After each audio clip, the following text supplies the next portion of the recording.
ಹೇಳು. ಈಗ ಅವ್ರ ಬಾಡಿನಲ್ಲಿ ಏನೇನು ಸಮಸ್ಯೆಗಳು ನಡೀತಿದೆ ಹೇಳು, ನೀನು ಇರೋದ್ರಿಂದ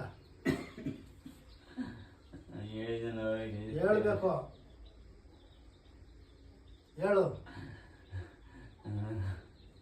ಹೇಳು, ಏನೇನು ತೊಂದರೆ ಮಾಡ್ತಿದ್ದೆ ಬಾಡಿನಲ್ಲಿ ಸೇರ್ಕೊಂಡು ಹೇಳು,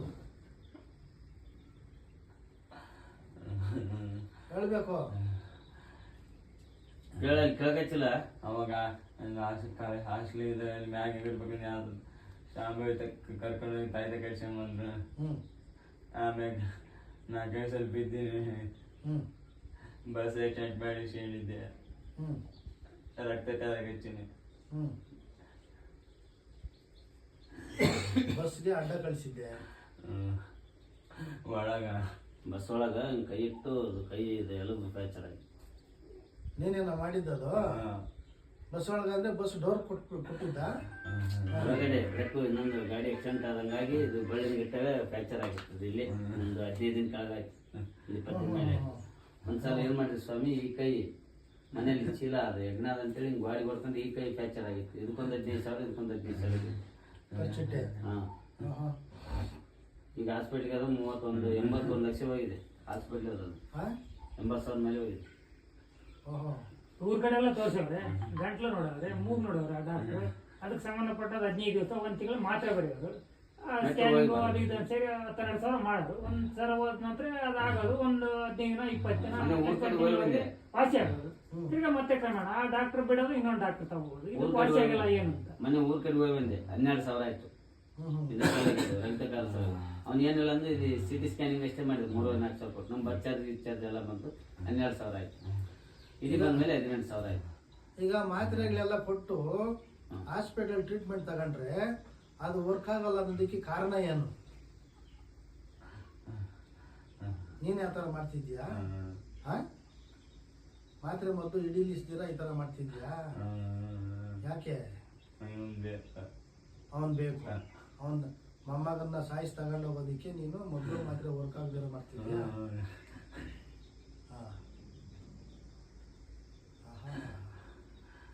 ಎಷ್ಟು ದಿನದಿಂದ ರಕ್ತ ವಾಂತಿ ಮಾಡಿಸ್ತಾ ಇರೋದು? 6 ತಿಂಗಳಾಯ್ತು. 6 ತಿಂಗಳಿಂದ? 5-6 ತಿಂಗಳಾಯ್ತು. 5-6 ತಿಂಗಳಿಂದ ನೀನು ರಕ್ತ ವಾಂತಿ ಮಾಡಿಸ್ತಿದ್ಯಾ? ಹೊಟ್ಟೆ ಒಳಗಡೆ ಏನ್ ಮಾಡ್ತೀಯಾ ರಕ್ತ ಬರೋಕೆ? ಹೊಟ್ಟೆ ಒಳಗಡೆ ಸಣ್ಣ ಸಣ್ಣ ಗುಳ್ಳೆ. ಸಣ್ಣ ಸಣ್ಣ ಗುಳ್ಳೆ ಮಾಡ್ತೀಯಾ? ಏನ್ ನೀನ್ ಕೆರಿಯೋದ? ಏನ್ ಮಾಡೋದು ಅದು ನೀನು? ಕೆರಿಯೋದು. ಕೆರೆದು ಉಂಡು ಮಾಡೋದು ಹೊಟ್ಟೆ ಒಳಗಡೆ ನೀನು ಸೇರ್ಕೊಂಡು. ಅದಕ್ಕೆ ಟ್ರೀಟ್ಮೆಂಟ್ ಕೊಟ್ಟಿದ್ದಾರಾ? 5-6 ತಿಂಗಳಿಂದ ನೋಡಿಸ್ತಾ ಇದ್ದೀರಾ? ಇವಾಗ ಪ್ರೆಸೆಂಟ್ಲಿ ಟ್ರೀಟ್ಮೆಂಟ್ ಶುರು ಮಾಡಿ 1 ವಾರ ಆಯ್ತು ಅಷ್ಟೇ. ಅದಕ್ಕೆ ಮುಂಚೆ ಅದೇ ಗಂಟಲು ಡಾಕ್ಟರ್ ತೋರ್ಸೋದು, ಮೂವಿ ಡಾಕ್ಟರ್ ತೋರ್ಸೋದು. ಅವಾಗ ಇದು ಎಂಡೋಸ್ಕೋಪಿ ಏನಾದ್ರು ಮಾಡಿ? ಎಂಡೋಸ್ಕೋಪಿ ಇವಾಗ ಮಾಡಿದ್ದು, ಪ್ರೆಸೆಂಟ್ 1 ವಾರ ಹಿಂದೆ ಮಾಡಿದ್ದು ಇಲ್ಲಿ ಬೆಂಗಳೂರಲ್ಲಿ. ಇವಾಗ ಮಾಡಿ ಇದು ಅಲ್ಸರ್ ಆಗಿದೆ, ಅಲ್ಸರ್ ಟ್ರೀಟ್ಮೆಂಟ್ ಶುರು ಮಾಡಿ 1 ತಿಂಗಳು ತಗೊಳ್ಳಿ. 1 ತಿಂಗಳ ನಂತರ ಆಮೇಲೆ ಮತ್ತೆ ವಿಸಿಟ್ ಮಾಡಿ ಅದು ಎಷ್ಟು ಕ್ಯೂರ್ ಆಗಿದೆ ಅಂತ ಮತ್ತೆ ರಿಟರ್ನ್ ಎಂಡೋಸ್ಕೋಪಿ ಮಾಡಿ ಮತ್ತೆ ಅದು ಕಂಟಿನ್ಯೂ ಮಾಡೋಣ ಅಂತ ಹೇಳಿದ್ರು. ಟ್ರೀಟ್ಮೆಂಟ್ ಈಗ ಶುರು ಆಗಿದೆ. ಮಂಗಳವಾರದಿಂದ ಮಾತ್ರ ತಗೋತಾ ಇದ್ದೇನೆ. ಬಟ್ ಆದ್ರೂ ಮಂಗಳವಾರ ತಗೊಂಡ್ರೆ ಬುಧವಾರ ಗುರುವಾರ 2 ದಿನ ಆಗಿಲ್ಲ.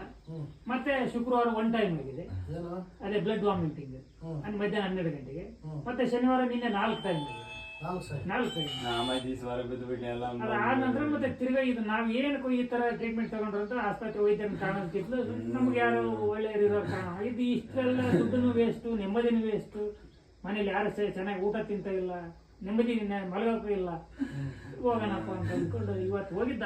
ಎಂದ ಹೋಗೋಣ ಬೇಡೋಣ, ದುಡ್ಡು ಇರ್ಲ್ವಾ ಏನೋ ಹೇಳೋ ನಾವು ನಮ್ಗೆ ಸದ್ಯಕ್ಕೆ 1-2-3 ದಿನ ಯಾವುದು ಕಾರ್ಪೊರೇಟ್ ನಮ್ಮ ಸಮಸ್ಯೆ ಪರಿಹಾರ ಕೊಡ್ತಾರೆ. ಆನಂತರ ಏನೋ ಒಂದು ಯಾರೋ ಕೈಕಾಲು ಹಿಡ್ಕೊಂಡು ಏನೋ ಒಂದು ಮಾಡ್ಸೋಣ, ಮಗು ಚೆನ್ನಾಗಿದ್ರೆ ಆಮೇಲೆ ಏನಾದ್ರು ಮಾಡೋಣ ಬಾರಪ್ಪ. ಈಗ ಮಾತ್ರೆ ತಗೊಳ್ತಾ ಇದ್ರು ಕೂಡ ವಾಮಿಟ್ ಆಗ್ತದೆ? ಹೌದು ಹೌದು ಆಗಿದೆ. ನಿನ್ನೆ ಎಷ್ಟು ಸರಿ ಆಯ್ತು? ನಿನ್ನೆ 4 ಬಾರಿ ಆಗಿದೆ. ಒಂದೇ 10 ನಿಮಿಷದಲ್ಲಿ 4 ಬಾರಿ ಆಗಿದೆ. 10 ನಿಮಿಷದಲ್ಲಿ 4 ಬಾರಿ.